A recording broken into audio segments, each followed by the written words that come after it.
രാവിലെ നല്ല മഴയായിരുന്നു. മഴ മാത്രമല്ല നല്ല തണുപ്പും. പിന്നെ മഴയൊക്കെ ഒന്ന് തോർന്ന ശേഷം മുറ്റത്തേക്ക് ഇറങ്ങിയതാണ്.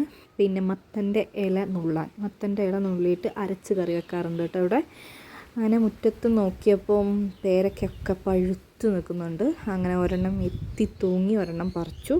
വലിയ മധുരമൊന്നുമില്ല, വെള്ളം കയറിയിട്ട് ഫുള്ളൊരു എന്താ പറയുക, ഒരു വെള്ളത്തിൻ്റെ ചുവയാണ് കൂടുതൽ.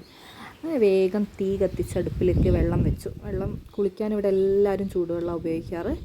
അപ്പം നല്ല തണുപ്പും മഴയായതുകൊണ്ട് തീ പിടിക്കാൻ നല്ല പാടാണ്. അതുകൊണ്ട് എപ്പോഴും വിറക് അടുപ്പിൻ്റെ മേലെ എപ്പോഴും ചാച്ച് വെക്കും. അപ്പം ആ തീ ഉള്ള ചൂടും കൊണ്ട് വിറക് വേഗം കത്തിപ്പിടിക്കും. അങ്ങനെ വിറക് ചാച്ച് വെച്ച് വേഗം മുറ്റടിക്കാൻ ഇറങ്ങിയിട്ട് നല്ല പണിയായിരുന്നു മുറ്റടിക്കാൻ. കാരണം നല്ല മഴയായതുകൊണ്ട് തന്നെ 2-3 ദിവസമായിട്ട് മുറ്റം അടിക്കാറേ ഇല്ല. അപ്പം ഈ പ്ലാവിൻ്റെ ഇല നന്നായിട്ടിങ്ങനെ തൊഴിഞ്ഞ് നാശകോശമായി കിടക്കുന്നുണ്ടായിരുന്നു. അങ്ങനെ നന്നായിട്ട് മുറ്റം അടിച്ച് വൃത്തിയാക്കി എന്ന് പറയാം. അങ്ങനെ മുറ്റം അടിച്ച് വൃത്തിയായതിന് ശേഷം പറമ്പിലേക്ക് നോക്കുമ്പോൾ നമ്മുടെ മൈസൂർ പഴം വീണിട്ടുണ്ട്.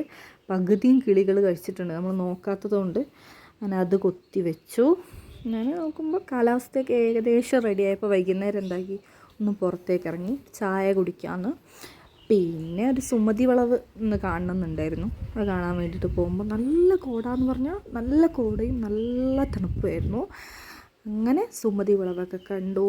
അപ്പം അത്രയേ ഉള്ളൂ. Okay, by.